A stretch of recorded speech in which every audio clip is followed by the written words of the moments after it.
दोस्तों नमस्कार, ये है मार्गदर्शन फॉर सिविल सर्विसेज। मैं अनुराग चौधरी। दोस्तों आज की वीडियो में हम सॉल्व करेंगे नागरिक शास्त्र अथवा राजनीति विज्ञान से आयोजित विभिन्न परीक्षाओं के लिए महत्वपूर्ण प्रश्नों का प्रैक्टिस सेट। ये प्रश्न आपके आगामी परीक्षाओं जैसे TGT, PGT, ELT grade, government inter college प्रवक्ता, government degree college, assistant professor, Kendriya Vidyalaya संगठन और नेट जेआरएफ के साथ राजनीति विज्ञान विषय से आयोजित उत्तराखंड, बिहार, राजस्थान और एमपीपीसीएस द्वारा आयोजित अध्यापक भर्ती परीक्षाओं के लिए बहुत ही उपयोगी है। तो आइए शुरू करते हैं आज का वीडियो। नागरिक शास्त्र अथवा राजनीति विज्ञान के महत्वपूर्ण प्रश्न। पहला प्रश्न है, आकृति का सिद्धांत यानी थियरी ऑफ फॉर्म और गुफाओं का रूपक यानी एलेगरी ऑफ केव्स निम्नलिखित में से किससे संबंधित है? ये आज की वीडियो का पहला प्रश्न है। सही उत्तर क्या हो जाएगा दोस्तों? आकृति का सिद्धांत यानी थियरी ऑफ फॉर्म और गुफाओं का रूपक ये प्लेटो से संबंधित है। अगर इसकी व्याख्या देखें तो रूप या आकृति का सिद्धांत और गुफाओं का रूपक ये प्लेटो से संबंधित है। गुफाओं के रूपक के जरिए प्लेटो ने प्रबोधन यानी ज्ञान प्राप्ति की प्रक्रिया का निदर्शन किया है, जिसके द्वारा कोई व्यक्ति दार्शनिक बन जाता है।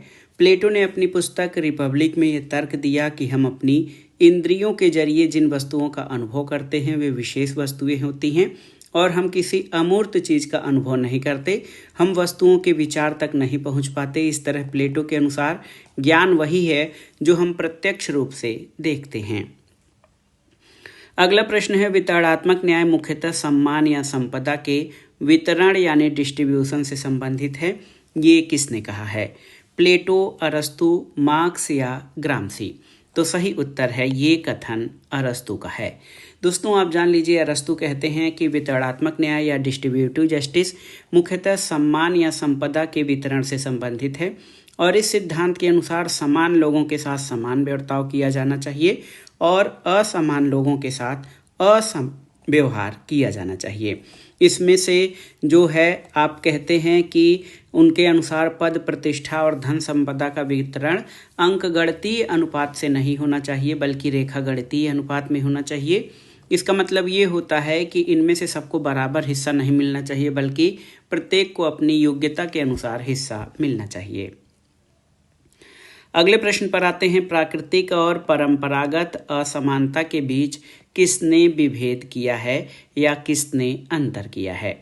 ऑप्शन है हाब्स, लॉक, रूसो या बेंथम। तो सही उत्तर है रूसो ने। ऑप्शन सी आपका सही उत्तर हो जाएगा। कैसे? तो दोस्तों रूसो ने प्राकृतिक और परंपरागत असमानता के बीच अंतर किया है। रूसो पहला ऐसा विचारक था जिसने समाज में प्रचलित विषमता का विश्लेषण करके उन विषमताओं या असमानताओं को दूर करने की मांग की जो सामाजिक अन्याय का उदाहरण प्रस्तुत करती थीं। रूसो की कृति है डिस्कोर्स ऑन इनइक्वालिटी यानी विषमता पर वार्ता। इसमें मनुष्यों में दो विषमताओं का विश्लेषण किया है। उसके अनुसार प्राकृतिक विषमता वस्तु स्थिति का विवरण देती है जैसे कि आयु, स्वास्थ्य, सौंदर्य, बाहुबल, और प्राकृतिक विषमता अपरिवर्तनीय है, जबकि परंपरागत विषमता में धन संपदा, पद, प्रतिष्ठा, शक्ति और विशेषाधिकारों की विषमता है। ये विषमता किसकी देन है? ये समाज की देन है। अगला प्रश्न है, किसने इस गैर उपयोगितावादी कथन को स्थापित करने का प्रयास किया कि कुछ आनंद अन्य की तुलना में अधिक गुणवत्ता वाले होते हैं? ऑप्शन है आपके प्रिस्टले, हचिसन, जे बेंथम या जे एस मिल। तो सही उत्तर है ये जॉन स्टुअर्ट मिल की धारणा है। दोस्तों जे एस मिल ने गैर उपयोगितावादी कथन को स्थापित करने का प्रयास किया कि कुछ आनंद अन्य की तुलना में अधिक गुणवत्ता वाले होते हैं। मिल ने बेंथम के उपयोगितावादी मान्यता का खंडन किया। बेंथम का कहना था कि सुख की मात्रा समान होने पर पुष्पिन और काव्यपाठ एक ही जैसे हैं। बेंथम कहते हैं कि भिन्न भिन्न प्रकार के सुखों में कोई गुणात्मक अंतर नहीं होता है बल्कि उनके बीच केवल मात्रात्मक यानी क्वांटिटी का अंतर होता है और किसी भी सुख की गुणवत्ता उसके परिणाम को कम महत्वपूर्ण नहीं होती। जबकि मिल कहते हैं कि एक संतुष्ट मूर्ख की अपेक्षा एक असंतुष्ट सुकरात होना अच्छा है। अगला प्रश्न है, नीचे दो सूचियां दी गई हैं, सूची 1 में पुस्तक और सूची 2 में उनके लेखक हैं, इन दोनों सूचियों का मिलान करिए। देखिए, ब्रिटिश पॉलिटिकल पार्टी, ये रॉबर्ट मैकेंजी द्वारा लिखी गई पुस्तक है। पॉलिटिकल पार्टीज रॉबर्ट मिचेल्स के द्वारा लिखी गई है। कंपैरेटिव गवर्नमेंट एंड इंट्रोडक्शन, ये पुस्तक जीन ब्लॉन्डेल के द्वारा लिखी गई है, जिनकी बहुत सारी परिभाषाएं तुलनात्मक राजनीति में आती हैं। Comparative politics quest for theory, ये पुस्तक जो है जेम्स ए बिल और रॉबर्ट एच हार्डग्रेव के द्वारा लिखी गई है। 2, 1, 4 और 3 सही मिलान, 2, 1, 4 और 3 ऑप्शन डी आपका सही मिलान हो जाएगा, इसको याद रखिएगा। अगले प्रश्न पर आते हैं, अभिजात्य के सिद्धांतों के संदर्भ में कौन से कथन सही हैं। इसमें 4 कथन आपके दिए गए हैं, उसके बाद नीचे दिए गए कूट के आधार पर सही उत्तर का चयन करना है। देखिए, जेम्स बर्नहम ने अभिजात्यों के परिचालन की अवधारणा का जो है प्रतिपादन किया था, ये आपका सही नहीं है। सी राइट मिल्स के त्रिशासक दल सत्ता समूह में राजनीतिक, आर्थिक और प्रबंधकीय वर्ग में शामिल हैं, ये भी सही नहीं है।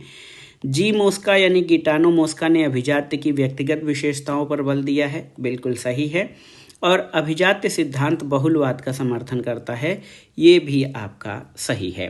तो आप देख सकते हैं दोस्तों, अभिजात्य सिद्धांत के संबंध में जो कथन सही हैं उसमें ये है कि गिटानो मोस्का ने अभिजात्य की व्यक्तिगत विशेषताओं पर बल दिया है, और एक और कथन सही है जो कि अभिजात्य बहुलवाद का समर्थन करता है।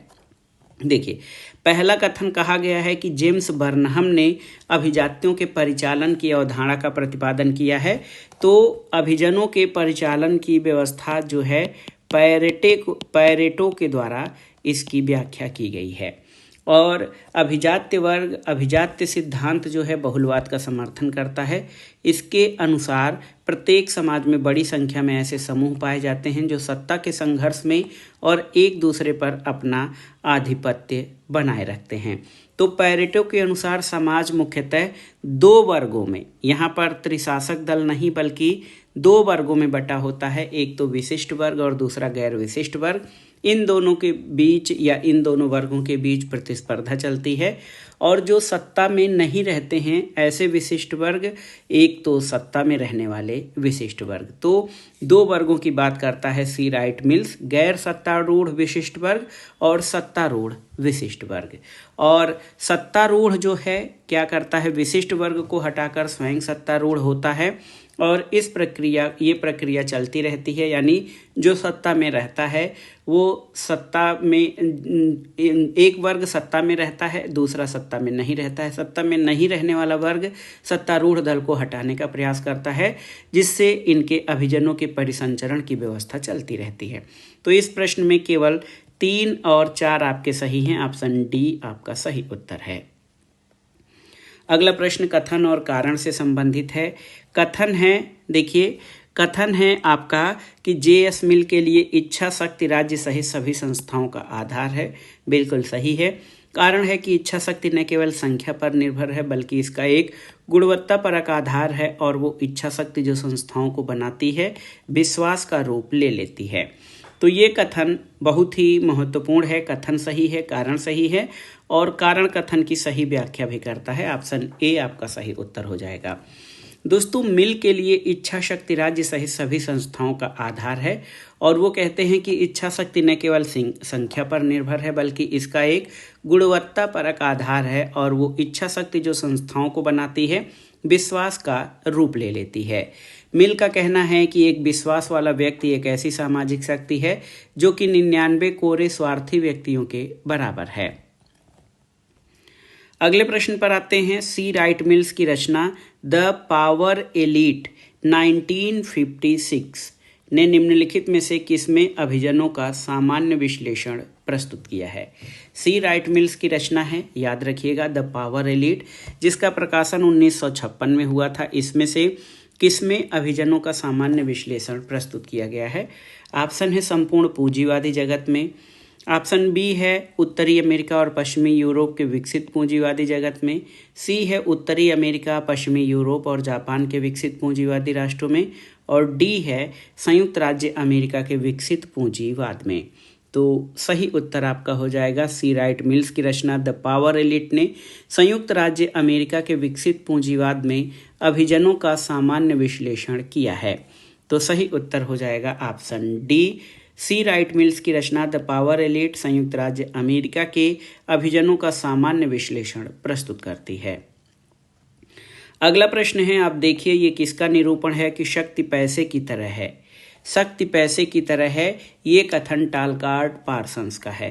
ऑप्शन सी आपका सही उत्तर है। शक्ति पैसे की तरह है यानी power is like to money, ये कथन टालकार्ड पार्सन्स का है। अगला प्रश्न है, मार्क्स के विसंबंधित श्रम की संकल्पना में शामिल है क्या। एलियनेशन थियरी की बात करता है ये, और मार्क्स की कृति economic and philosophical manuscript of 1844 में ये चीज़ें आई हैं। अभी हम उसके बारे में बात करेंगे। पहले प्रश्न देखते हैं कि मार्क्स के विसंबंधित श्रम की संकल्पना में क्या शामिल है। उत्पाद से विसंबंधन यानी उत्पाद से अलगाव, प्रक्रिया से अलगाव, प्रजातियों से अलगाव और प्रकृति से अलगाव। तो इसमें कौन कौन सी चीज़ें हैं जो कि आप देखिए कि मार्क्स के एलियनेशन या विसंबंधन श्रम की संकल्पना में शामिल हैं। तो ये चारों ही 1, 2, 3 और 4 ये सभी मार्क्स के विसंबंधित श्रम की संकल्पना में शामिल हैं। मार्क्स ने जो एलियनेशन थियरी दिया है उसमें वो कहता है कि उत्पाद से विसंबंधन, प्रक्रिया से विसंबंधन, प्रजातियों से विसंबंधन और प्रकृति से विसंबंधन शामिल है। हमने पहले बताया कि ये 1844 की बुक है इकोनॉमिक एंड फिलोसफिकल मैन्युस्क्रिप्ट। इस रचना में मार्क्स ने अलगाववाद की व्याख्या की है और मानवतावादी व्याख्या के आधार पर मार्क्स कहता है कि पूंजीवादी व्यवस्था ने मनुष्य को यंत्र की तरह बना दिया है, उसका मूल रूप खो गया है और वह अलगाव का शिकार बन गया है तथा प्रकृति और समाज से परे चला गया है। अगले प्रश्न पर आते हैं। प्रश्न संख्या 11 है कि कार्ल मार्क्स मार्क्सवाद के संस्थापक किस देश के औपचारिक नागरिक थे। ये आपको बताना है। कार्ल मार्क्स जो है मार्क्सवाद या वैज्ञानिक समाजवाद, जिसको साइंटिफिक सोशलिज्म कहा जाता है, इसके संस्थापक रहे हैं और ये पूछा गया है कि किस देश के औपचारिक नागरिक थे। तो आप ऐसे सामान्य रूप से देखें तो कार्ल मार्क्स को मार्क्सवाद का संस्थापक माना जाता है। उनका जन्म जर्मनी के ट्रिब्ज नामक स्थान पर हुआ था और मार्क्स ने औपचारिक रूप से किसी देश की नागरिकता नहीं ग्रहण की। जर्मनी के बॉन विश्वविद्यालय और बर्लिन विश्वविद्यालय से शिक्षा लेने के बाद मार्क्स पेरिस आया। पेरिस में उसने एक लेख लिखा जिसमें जर्मनी की सरकार ने फ्रांस की सरकार से उसे निष्कासित करने के लिए कहा था। मार्क्स देखिए कितना महत्वपूर्ण विचारक और लेखक है और फ्रांस उसको छोड़ना पड़ा। मार्क्स पर जर्मनी ने देशद्रोह का मुकदमा चलाया और उसे देश से निर्वासित कर दिया गया और अंत में मार्क्स एक देश से निर्वासित के रूप में लंदन में बस गया था। तो देखिए अगर जो किस देश का औपचारिक नागरिक, तो मार्क्स किसी भी देश का औपचारिक नागरिक नहीं था। अगला प्रश्न है, कौन नव मार्क्सवाद या नियो मार्क्सिज्म से संबंधित नहीं है। ऑप्शन है आपके Jurgen Habermas, Erich Fromm, Herbert Marcuse या रोजा लग्जमबर्ग। तो सही उत्तर क्या हो जाएगा दोस्तों? सही उत्तर है रोजा लग्जमबर्ग नव मार्क्सवाद से संबंधित नहीं है। दोस्तों क्रांतिकारी मार्क्सवाद के प्रवर्तक रोजा लग्जमबर्ग रही हैं।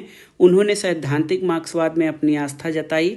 रोजा की पुस्तक है सोशल रिफॉर्म एंड रिवोल्यूशन। इसके अंतर्गत इन्होंने इस दृष्टिकोण का खंडन किया, समाजवाद को पूंजीवाद के भीतर सामाजिक सुधारों की लंबी श्रृंखला के सहारे धीरे धीरे स्थापित किया जा सकता है। रोजा लग्जमबर्ग लेनिन की समकालीन थीं और लेनिन से उनका वैचारिक मतभेद था। अगला प्रश्न है, किसने कहा है कि राजनीतिक कार्य समस्त आर्थिक कार्य का जीवन रक्त है। ये देखिए नया कथन है, राजनीतिक कार्य समस्त आर्थिक कार्य का जीवन रक्त है। ये कथन किसका है? John Rawls, Mao Zedong, Karl Marx या फ्रांज फेनन। तो सही उत्तर है माओ से तुंग या माओ जेडोंग का कहना है कि राजनीतिक कार्य समस्त आर्थिक कार्य का जीवन रक्त है। माओ के अनुसार ये विशेष रूप से तब सही है जब सामाजिक और आर्थिक व्यवस्था मूलभूत बदलावों से गुजर रही हो। आप जान लीजिए, माओ ने मार्क्सवाद के चीनी रूप का निर्माण किया और माओ ने द फर्स्ट फॉर या द फॉर गुड जैसे नियम बनाए। तो याद रखिएगा, राजनीतिक कार्य समस्त आर्थिक कार्य का जीवन रक्त है, ये माओ का कथन है। अगला प्रश्न है, लेनिन की रचनाओं को उनके प्रकाशित होने के क्रम में व्यवस्थित कीजिए। ये आपके लिए महत्वपूर्ण प्रश्न है। तो देखिए, लेनिन की रचनाएं द डेवलपमेंट ऑफ कैपिटलिज्म ये 1899 में प्रकाशित हुई थी, लेनिन की रचना। इसके बाद the development of capitalism in Russia 1899 में। What is to be done 1902 में इसकी पुस्तक प्रकाशित हुई। इसके अलावा मटेरियलिज्म एंड एम्पीरियो क्रिटिसिज्म, इसका प्रकाशन 1909 में हुआ था। और सोशलिज्म एंड वार, ये पुस्तक 1915 में प्रकाशित हुई थी।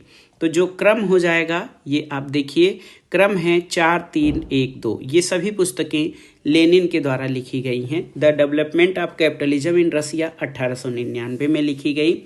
उसके बाद what is to be done 1902 में, मटेरियलिज्म एंड इम्पीरियो क्रिटिसिज्म 1909 में और सोशलिज्म एंड वार 1915 में लिखित पुस्तक है लेनिन के द्वारा। अगला प्रश्न है, ग्राम्सी के संबंध में निम्नलिखित में से कौन से कथन सही हैं। 4 कथन आपके दिए गए हैं। देखिए, इसमें आपको बताना है ग्राम्सी के अनुसार कौन से कथन सही हैं। पहला है, सिविल सोसाइटी की गहन समझ के बिना राज्य को नहीं समझा जा सकता है, सही है। सिविल सोसाइटी आमतौर से निजी कहे जा सकने वाली संरचनाओं का सामूहिक प्रभाव नहीं है, ये आपका सही नहीं है ग्राम्सी के अनुसार। आधिपत्य या हेजिमनी के लिए सिविल सोसाइटी में संघर्ष होता है, सही है। और उन्होंने सिविल सोसाइटी और राजनीतिक सोसाइटी शब्द हीगल से लिया है, सही है।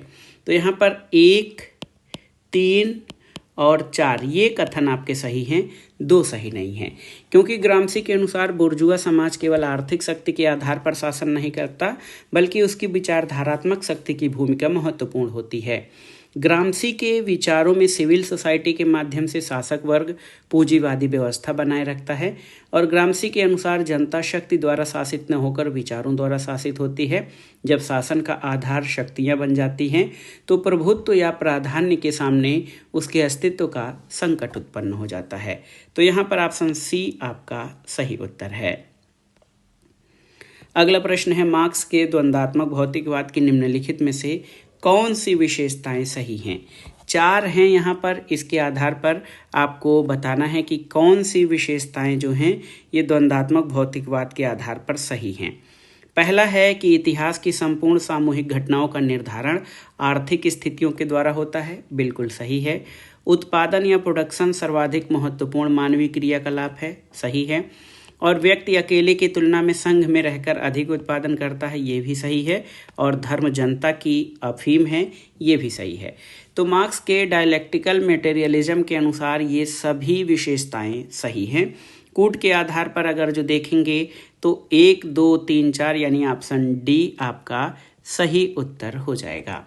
अब देखिए दोस्तों, मार्क्स द्वंद्वात्मक भौतिकवाद मार्क्सवाद का दार्शनिक आधार है और ये सिद्धांत भौतिकवाद की मान्यताओं को द्वंद्वात्मक पद्धति के साथ मिलाकर सामाजिक परिवर्तन की व्याख्या करता है।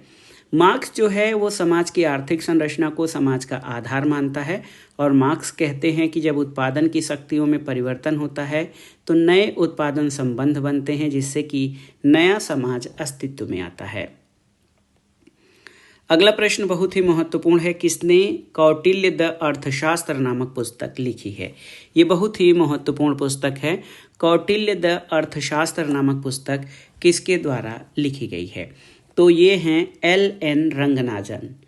याद रखिएगा दोस्तों, L.N. रंगराजन द्वारा ये पुस्तक लिखी गई है कौटिल्य द अर्थशास्त्र और इसका प्रकाशन 1992 में हुआ था। अगला प्रश्न है, कौटिल्य के अनुसार निम्नलिखित में से कौन सा राज्य का कार्य नहीं है। चारों विकल्प पढ़ते हैं, इसमें से केवल एक विकल्प आपका सही उत्तर हो जाएगा।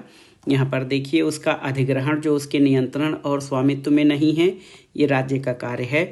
जो कुछ अधिगृहित किया जाता है उसका संरक्षण, ये भी राज्य का कार्य है। जो कुछ संरक्षित किया जाता है उसका प्रबलन या उसका शक्तिकरण या उसको मजबूत बनाना, ये भी कार्य है। केवल साम्राज्य निर्माण, ये जो है कौटिल्य के अनुसार राज्य का कार्य नहीं है। तो ये बहुत ही महत्वपूर्ण है। कौटिल्य कहते हैं कि केवल साम्राज्य निर्माण राज्य का कार्य नहीं है, बल्कि राज्य का कार्य उन क्षेत्रों का अधिग्रहण या अपने में मिलाना है जो उसके नियंत्रण और स्वामित्व में नहीं है। जिन क्षेत्रों को विजित किया गया है उसका संरक्षण करना भी राज्य का दायित्व है, और संरक्षित क्षेत्रों को सशक्त करना भी राज्य का कार्य है। कौटिल्य ने वैसे तो चक्रवर्ती राजा की धारणा को स्वीकार किया, लेकिन वो इस बात पर बल देता है कि राजा को केवल इस बात से संतुष्ट हो जाना चाहिए कि उसे कम महत्व के राज्य और राजाओं ने उनकी प्रभुता को स्वीकार कर लिया है, और ऐसा कर लेने पर राजा को उनके राज्य क्षेत्रों को हथियाकर अपने राज्य विस्तार का स्वप्न नहीं देखना चाहिए। अगला प्रश्न है, अर्थशास्त्र को किस रूप में जाना जाता है, आपको बताना है। श्रुति, स्मृति, संहिता या नीति शास्त्र। तो किस रूप में अर्थशास्त्र को जाना जाता है आपको बताना है। तो सही उत्तर है, अर्थशास्त्र को नीति शास्त्र परंपरा के रूप में जाना जाता है। विषय सामग्री की दृष्टि से देखा जाए तो ये पुस्तक राजनीति शास्त्र, लोक प्रशासन, युद्ध शास्त्र और कूटनीति का ग्रंथ माना जाता है। लेकिन कौटिल्य की ये पुस्तक आधुनिक संबंधों में जो है बहुत ही महत्वपूर्ण पुस्तक है। इसमें राज्य की उत्पत्ति, शासन पद्धति, राजा की योग्यता, मंत्रिपरिषद, उनकी योग्यता जो है, ग्रामीण और नगरीय अधिकारियों की नियुक्ति तथा व्यवस्था और न्यायालय से संबंधित महत्वपूर्ण विषयों का उल्लेख किया गया है। अगला प्रश्न है, कौटिल्य द्वारा राज्य के मंडल सिद्धांत की कितनी प्रकृतियां हैं? 60, 68, 70 या 72? तो सही उत्तर आपका क्या हो जाएगा, आप देखिए। सही उत्तर आपका हो जाएगा, बहुत ही महत्वपूर्ण है, 72 प्रकृति, ऑप्शन डी। दोस्तों, कौटिल्य द्वारा उल्लिखित राज्य के मंडल सिद्धांत की 72 प्रकृतियां हैं। कौटिल्य ने मंडल सिद्धांत के अंतर्गत राज्य और उसकी भौगोलिक स्थिति के आधार पर मित्र राष्ट्र और शत्रु राष्ट्र की संज्ञा दी है। मोटे तौर पर इसमें राज्यों को 4 श्रेणियों में बांटा गया है। ये श्रेणियां विजिगीषु, शत्रु, मध्यम राज्य और उदासीन राज्य हैं। और कौटिल्य के अनुसार विजिगीष का बृहद राज्य मंडल कुल मिलाकर 12 राज्यों से मिलकर बना होता है। तो बृहद राज्य मंडल 12 राज्य प्रकृतियों और 60 द्रव्य प्रकृतियों से मिलकर कुल 72 प्रकृति का होता है। ऑप्शन डी आपका सही उत्तर है। ये प्रश्न देखिए बहुत ही महत्वपूर्ण है। अगला प्रश्न है कि नीचे 2 कथन दिए गए हैं और आपको एक कथन और कारण है, इसके आधार पर सही उत्तर का आपको चयन करना है। ये देखिए बहुत ही महत्वपूर्ण प्रश्न है आपका। कथन है, गांधी जी के अनुसार प्रबुद्ध अराजकता का तात्पर्य उस समाज से है जो राज्य के निग्रह बल के बिना कार्य करता है। बिल्कुल सही है। और कारण है कि व्यक्तियों को अपने ऊपर पूर्ण नियंत्रण होता है। तो गांधी जी के अनुसार ए और आर यानी कथन और कारण दोनों सही है, और कारण कथन की सही व्याख्या भी करता है। दोस्तों, गांधी जी प्रबुद्ध अराजकतावादी या दार्शनिक अराजकतावादी थे। इसका मतलब ये है कि राज्य किसी भी तरह से व्यक्तियों के ऊपर दमन नहीं करेगा। जब व्यक्ति का व्यक्तिगत और सामाजिक स्तर पर नियंत्रण होगा तब एक समय में राज्य की आवश्यकता नहीं होगी, क्योंकि राज्य दंड शक्ति और भय शक्ति के बल पर व्यक्तियों पर शासन करता है। इसी आधार पर गांधी जी ने दार्शनिक रूप में राज्य की जो है व्यवस्था पर प्रहार किया है। अगला प्रश्न है, गांधी जी ने स्वयं को किस रूप में बताया है? तो अभी अभी हमने पढ़ा, गांधी जी ने स्वयं को दार्शनिक रूप से अराजकतावादी बताया है। ऑप्शन ए आपका सही उत्तर है, क्योंकि उनका कहना है कि राज्य व्यक्तियों पर बल प्रयोग करके शासन करता है। जब तक राज्य का अस्तित्व रहेगा तब तक आम जनता का कल्याण नहीं हो सकता। इसलिए गांधी जी का मानना था कि राज्य हिंसा और असत्य पर आधारित है और व्यक्तिगत अधिकारों का हनन करता है। इसलिए बेहतर समाज के लिए राज्य विहीन या स्टेटलेस सोसाइटी होना बहुत जरूरी है। अगला प्रश्न है, EMS नंबूद्रीपाद की पुस्तक the Mahatma and the ism निम्नलिखित में से किस विचारधारा के दृष्टिकोण से महात्मा गांधी का विश्लेषण है? तो याद रखिएगा दोस्तों, ये हैं मार्क्सवादी नेता और विचारक EMS Namboodiripad, the Mahatma and the ism. ये पुस्तक कब प्रकाशित हुई थी? तो याद रखिएगा 1958 में ये पुस्तक प्रकाशित हुई थी। और इस पुस्तक में गांधीवाद या गांधीवाद के मूल्यांकन का जो है प्रयास किया गया है, और गांधी जी के मार्क्सवादी मूल्यांकन की परंपरा यहीं से शुरू हुई थी। तो नंबूद्रिपाद की पुस्तक द महात्मा एंड इज्म, जिसका प्रकाशन 1958 में हुआ था, ये मार्क्सवादी दृष्टिकोण से गांधी जी का विश्लेषण करती है। और आपकी जानकारी के लिए बता दें कि इस पुस्तक के प्रकाशन के कुछ महीनों बाद एक और मार्क्सवादी नेता और चिंतक हिरेन मुखर्जी द्वारा गांधी ए स्टडी 1958 नामक पुस्तक लिखी गई थी। अगले प्रश्न पर आते हैं। निम्नलिखित में से किसने इस विचार को अस्वीकार किया कि जाति की स्थिति दैवी प्रतिफल या दंड का परिणाम था? बिपिन चंद्र पाल, M.A. जिन्ना, जवाहरलाल नेहरू या मोहनदास करमचंद गांधी? तो सही उत्तर क्या है? गांधी जी। ऑप्शन डी आपका सही उत्तर है। दोस्तों, गांधी जी ने इस विचार को अस्वीकार कर दिया था कि जाति की स्थिति दैवी प्रतिफल या दंड का परिणाम है। गांधी जी का कहना है कि सभी दैविक, सामाजिक और आर्थिक रूप से समान होने चाहिए, और जब सब प्राणी परमात्मा और उसके दैविक कानून के समक्ष समान हैं तो समाज और राज्य की निगाह में वो सब समान ही समझे जाने चाहिए, और जाति की स्थिति दैवी प्रतिफल या दंड का परिणाम है। इसका जो है अस्वीकरण गांधी जी के द्वारा किया गया। अगला प्रश्न है, किसने कहा था कि मैं जिन भी धार्मिक व्यक्तियों से मिला उनमें से अधिकतर छद्म वेश में राजनीतिज्ञ थे, लेकिन मैं राजनीतिज्ञ का वेश धारण करता हूं जो छद्म वेश में हृदय से एक धार्मिक व्यक्ति है? ये कथन किसका है? तो ये कथन महात्मा गांधी का है। ऑप्शन सी आपका सही उत्तर है। गांधी जी ने अपनी आत्मकथा में लिखा कि जो लोग ये कहते हैं कि धर्म का राजनीति से कोई संबंध नहीं है, वो जानते ही नहीं कि धर्म के मायने क्या हैं। गांधी जी राजनीति के आध्यात्मिकरण और धर्मनिरपेक्षीकरण दोनों के पक्षधर थे। अगला प्रश्न है, किसने कहा है कि धर्म में भक्ति आत्मा की मुक्ति का मार्ग हो सकता है, लेकिन राजनीति में भक्ति या वीर पूजा अपकर्ष और संभावित तानाशाही के लिए सुनिश्चित मार्ग है? ये कथन किसका है? जयप्रकाश नारायण, M.N. राय, B.R. अम्बेडकर या सावरकर? तो ये कथन बाबा साहब डॉक्टर भीमराव अंबेडकर का है। दोस्तों, याद रखिएगा, डॉक्टर V.R. अम्बेडकर के अनुसार धर्म में भक्ति आत्मा की मुक्ति का मार्ग हो सकता है, लेकिन राजनीति में भक्ति या वीर पूजा अपकर्ष और संभावित तानाशाही के लिए सुनिश्चित मार्ग है। अंबेडकर जी इस कथन से ये चेतावनी दे रहे थे कि भारत में जो हीरो वर्शिप है ये लोकतंत्र के लिए सबसे बड़ा खतरा है, और अंबेडकर जी ने संविधान सभा में अपने अंतिम भाषण के दौरान ये कथन कहा था। अगला प्रश्न है, देखिए, निम्नलिखित में से कौन सी भारतीय संविधान की विशेषता नहीं है? संसदात्मक सरकार, अध्यक्षात्मक सरकार, स्वतंत्र न्यायपालिका और संघात्मक सरकार? तो सही उत्तर क्या हो जाएगा? अध्यक्षात्मक सरकार। दोस्तों, ये भारतीय संविधान की विशेषता नहीं है। भारत में संसदीय प्रणाली की सरकार है, और यहाँ पर स्वतंत्र न्यायपालिका और संघात्मक व्यवस्था के लक्षणों को अपनाया गया है। संसदीय व्यवस्था की सरकार में मंत्रिपरिषद लोकसभा के प्रति उत्तरदायी होती है। संसदीय शासन व्यवस्था जो है, इसमें संसद विधि निर्माण की सर्वोच्च संस्था होती है। कार्यपालिका अपने सभी कार्यों के लिए संसद के प्रति उत्तरदायी होती है, और कार्यपालिका के सदस्य संसद के सदस्य होते हैं। कार्यपालिका तभी तक सत्ता में रहती है जब तक उसे संसद का विश्वास प्राप्त होता है। अगला प्रश्न है, देखिए, भारतीय राजनीतिक पद्धति के बारे में कौन सही नहीं है आपको बताना है? धर्मनिरपेक्ष राज्य बिल्कुल सही है, संसदीय पद्धति की सरकार सही है, संघीय नीति सही है, राष्ट्रपति पद्धति की सरकार ये आपका सही नहीं है। तो याद रखिएगा दोस्तों कि भारत की राजनीतिक पद्धति राष्ट्रपतीय पद्धति या अध्यक्षात्मक शासन की सरकार नहीं है। ये बहुत ही महत्वपूर्ण प्रश्न है।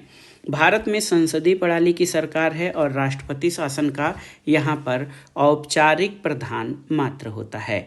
तो अध्यक्षात्मक सरकार भारतीय संविधान की विशेषता नहीं है।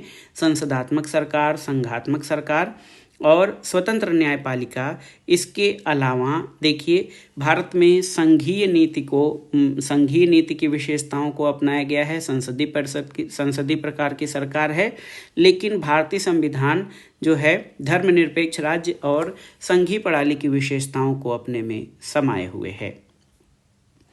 अगला प्रश्न है, भारत में संसदीय प्रणाली की सरकार है क्यों?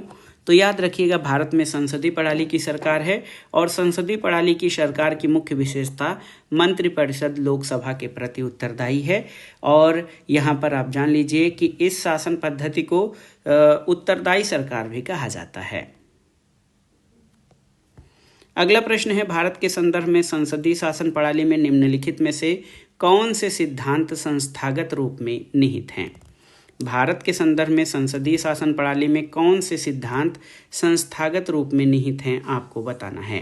पहला, मंत्रिमंडल के सदस्य संसद के सदस्य होते हैं। जब तक मंत्रियों को संसद का विश्वास प्राप्त रहता है तब तक ही वे अपने पद पर बने रहते हैं और राज्य का अध्यक्ष ही मंत्रिमंडल का अध्यक्ष होता है। तो यहाँ पर आपको बताना है कि कौन सा भारत की संसदीय प्रणाली के संदर्भ में सही कथन है। तो यहाँ पर आप देख सकते हैं, मंत्रिमंडल के सदस्य संसद के सदस्य होते हैं, ये आपका सही है। और जब तक मंत्रियों को संसद का विश्वास प्राप्त रहता है तब तक ही वे अपने पद पर बने रहते हैं। राज्य का अध्यक्ष ही मंत्रिमंडल का अध्यक्ष होता है, ये सही नहीं है। तो यहाँ पर केवल 1 और 2 ऑप्शन ए आपका सही उत्तर हो जाएगा। दोस्तों, मंत्री बिना संसद सदस्य बने 6 माह से अधिक अपने पद पर नहीं रहेगा, यानी मंत्रिमंडल के सदस्य संसद के सदस्य होते हैं। मंत्रिपरिषद सामूहिक रूप से लोकसभा के प्रति उत्तरदायी होती है, क्योंकि लोकसभा संसद का ही भाग है। और भारत में राज्य यानी राष्ट्र का अध्यक्ष राष्ट्रपति होता है, जबकि मंत्रिमंडल की अध्यक्षता प्रधानमंत्री करता है। इसलिए कथन 3 आपका सही नहीं है। अगला प्रश्न है, सरकार की संसदीय व्यवस्था के विषय में कौन सा वक्तव्य सही है, आपको बताना है। ये बहुत ही महत्वपूर्ण प्रश्न है। विधायिका न्यायपालिका के प्रति जवाबदेह है, विधायिका कार्यपालिका के प्रति जवाबदेह है, विधायिका और कार्यपालिका दोनों स्वतंत्र तथा न्यायपालिका इनके लिए किए गए कार्यों की समीक्षा नहीं कर सकती है, और चौथा है, राष्ट्रपति न्यायपालिका के प्रति जवाबदेह नहीं है। तो ये बहुत ही महत्वपूर्ण प्रश्न है, कौन सा कथन आपका सही है। दोस्तों, आप जान लीजिए कि शासन प्रणाली की 2 पद्धतियां होती हैं, संसदीय और अध्यक्षीय। भारत में ग्रेट ब्रिटेन का अनुसरण करते हुए संसदीय शासन व्यवस्था को अपनाया गया है। संसदीय शासन व्यवस्था में व्यवस्थापिका के सदस्य ही कार्यपालिका का गठन करते हैं और कार्यपालिका व्यवस्थापिका के प्रति उत्तरदायी होती है। संसदात्मक शासन व्यवस्था में कार्यपालिका विधायिका द्वारा नियंत्रित होती है और न्यायपालिका कार्यपालिका और विधायिका के कार्यों की न्यायिक समीक्षा करती है। राष्ट्रपति न्यायपालिका के प्रति जवाबदेह नहीं होता है। तो ये बहुत ही महत्वपूर्ण प्रश्न है, आप देख सकते हैं कौन सा वक्तव्य सही है। तो राष्ट्रपति न्यायपालिका के प्रति जवाबदेह नहीं है, ये कथन आपका सही है। अगले प्रश्न पर आते हैं, निम्नलिखित में से एक को चुनिए जो मंत्रिमंडल स्वरूप की सरकार के अंतर्निहित सिद्धांत को अभिव्यक्त करता है। मंत्रिमंडल स्वरूप का सरकार यानी कैबिनेट सरकार, ये कौन सी होती है, आपको बताना है।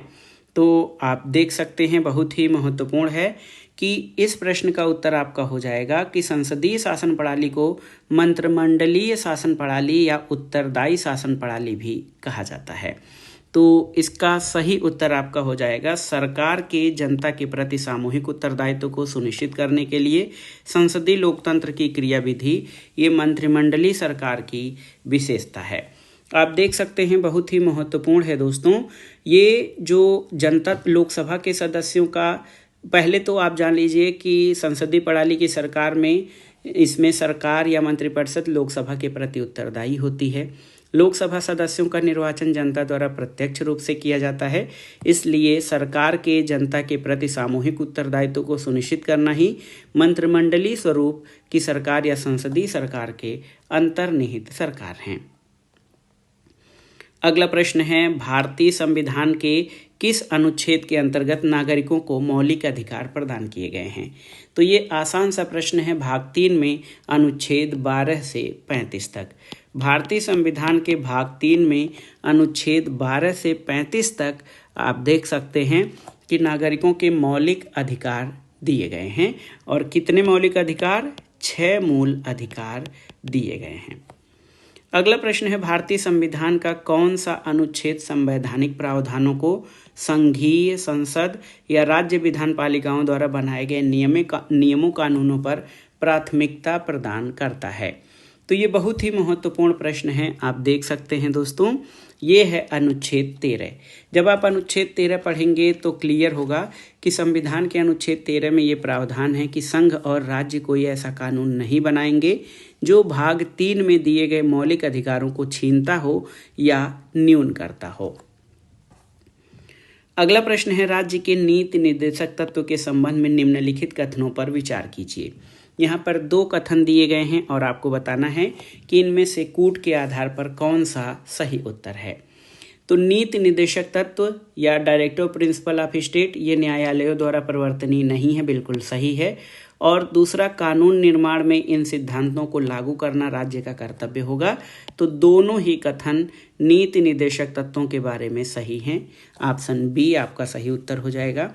दोस्तों, राज्य के नीति निर्देशक सिद्धांत न्यायालयों द्वारा प्रवर्तनीय या इन्फोर्सेबल नहीं है और कानून निर्माण में इस सिद्धांतों को लागू करना राज्य का कर्तव्य होता है। अगला प्रश्न है, राज्य की नीति निर्देशक तत्वों के बारे में निम्नलिखित कथनों पर विचार कीजिए और दिए गए कूट से सही उत्तर का चयन करिए। पहला है, ये तत्व देश के सामाजिक आर्थिक लोकतंत्र की व्याख्या करते हैं, बिल्कुल सही है। नीति निर्देशक तत्व देश के सामाजिक आर्थिक लोकतंत्र की व्याख्या करते हैं। और दूसरा है, इन तत्वों में अंतर्विष्ट उपबंध किसी न्यायालय द्वारा परिवर्तनीय यानी एनफोर्सिएबल नहीं है। तो बिल्कुल सही, दोनों ही कथन आपके सही हैं नीति निर्देशक तत्वों के संबंध में। नीति निर्देशक तत्व देश के सामाजिक आर्थिक लोकतंत्र की व्याख्या करते हैं, लेकिन ये न्यायालय द्वारा प्रवर्तनीय नहीं है। अगला प्रश्न है, भारतीय संविधान के किस भाग में केंद्र राज्य विधायी संबंधों का वर्णन किया गया है? तो सही उत्तर है, केंद्र राज्य विधायी संबंधों का वर्णन भाग 11 के अध्याय 1 में केंद्र राज्य विधायी संबंधों का वर्णन किया गया है। आर्टिकल 245 से 255 तक याद रखिएगा। अनुच्छेद 245 से 255 तक केंद्र राज्य विधायी संबंधों का वर्णन किया गया है और संविधान की 7वीं अनुसूची की 3 सूची संघ सूची, राज्य सूची तथा समवर्ती सूची में विभाजित किया गया है। अगले प्रश्न पर आते हैं। इंपॉर्टेंट प्रश्न है, केंद्र तथा राज्यों की मध्य शक्तियों के वितरण के लिए भारत का संविधान 3 सूचियों को प्रस्तुत करता है। देखिए, ये है कि केंद्र तथा राज्यों के मध्य शक्तियों के वितरण के लिए भारत का संविधान 3 सूचियों को प्रस्तुत करता है। कौन से 2 अनुच्छेद शक्तियों के वितरण को विनियमित करते हैं? तो ये बहुत ही महत्वपूर्ण प्रश्न है। आप देखिए, ये हैं अनुच्छेद 245 और अनुच्छेद 246। ये देख सकते हैं, अनुच्छेद 245 और अनुच्छेद 246 केंद्र और राज्यों के मध्य विधायी शक्तियों के वितरण को विनियमित करते हैं, याद रखिएगा। अगला प्रश्न कथन और कारण से है। कथन है कि संविधान संघ की कार्यपालिका शक्ति भारत के राष्ट्रपति में निहित करता है। ये बिल्कुल सही है। देखिए, संविधान संघ की कार्यपालिका शक्ति भारत के राष्ट्रपति में निहित करता है। कारण है कि भारत का राष्ट्रपति राज्य का संवैधानिक प्रमुख होता है। ये आपका सही है। तो यहाँ पर आप देख सकते हैं दोस्तों, ए और आर दोनों सही हैं और आर ए की सही व्याख्या करता है। भारतीय संविधान के अनुच्छेद 53 के तहत संघ की कार्यपालिका शक्ति राष्ट्रपति में निहित होती है, इसलिए कथन सही है। भारत का राष्ट्रपति राज्य का संवैधानिक प्रमुख होता है, क्योंकि भारतीय संविधान के अनुच्छेद 74(1) के तहत राष्ट्रपति अपने कृत्यों का प्रयोग मंत्रिपरिषद की सलाह पर करता है। तो ये केवल एक संवैधानिक प्रमुख है। कथन और कारण दोनों सही है और कथन कारण कथन की सही व्याख्या करता है। अगला प्रश्न और इस वीडियो का, इस प्रैक्टिस सेट का आखिरी प्रश्न भी आप देख सकते हैं कि ये कथन कारण से संबंधित है। आप देखिए, कथन है संघ की कार्यपालिका शक्तियां भारत के राष्ट्रपति में निहित हैं, बिल्कुल सही है। और कारण है कि कार्यपालिका शक्तियां सरकार का व्यवसाय चलाने से संबंधित हैं। तो यहाँ पर कौन सा ऑप्शन आपका सही उत्तर होगा। तो आप देखिए कथन भी सही है, कारण भी सही है, लेकिन कारण कथन की सही व्याख्या नहीं कर रहा है। ऑप्शन बी आपका सही उत्तर हो जाएगा। कैसे, आप देख सकते हैं दोस्तों कि ये कथन और कारण जो हैं दोनों सही हैं, लेकिन कारण कथन का सही स्पष्टीकरण प्रस्तुत नहीं कर पा रहा है। संघ की कार्यपालिका शक्तियां भारत के राष्ट्रपति में निहित हैं, क्योंकि भारतीय संविधान के अनुच्छेद 74(1) के तहत राष्ट्रपति अपने कृत्यों का प्रयोग मंत्रिपरिषद की सलाह पर करता है। अगर जो ये होता तब तो कथन और कारण दोनों सही होते, लेकिन और कारण कथन का सही व्याख्या भी करता। लेकिन आप देखिए कि कार्यपालिका शक्तियां सरकार का व्यवसाय चलाने से संबंधित हैं, ये कथन भी सही है। और संघ की कार्यपालिका शक्ति भारत के राष्ट्रपति में निहित है, ये कथन भी सही है। लेकिन कथन और कारण दोनों सही होते हुए भी कारण कथन का सही स्पष्टीकरण नहीं कर रहा है। तो दोस्तों ये था आज का वीडियो। इसमें आपने TGT, PGT, LT grade, government inter college प्रवक्ता, government degree college, assistant professor, इसके अलावा दोस्तों विभिन्न राज्य लोक सेवा आयोग जैसे उत्तराखंड, बिहार, राजस्थान और एमपीपीसीएस द्वारा आयोजित अध्यापक भर्ती परीक्षाओं के लिए महत्वपूर्ण प्रश्नों को सॉल्व किया। और ये प्रश्न आपके आगामी परीक्षाओं के लिए बेहद महत्वपूर्ण हैं। आप इनको अच्छे से तैयार कर लीजिएगा। ये वीडियो आपको कैसा लगा हमें कमेंट बॉक्स में ज़रूर बताइएगा। वीडियो को लाइक करें, शेयर करें और इस चैनल मार्गदर्शन फॉर सिविल सर्विसेज को सब्सक्राइब करें। वीडियो देखने के लिए धन्यवाद। नमस्कार।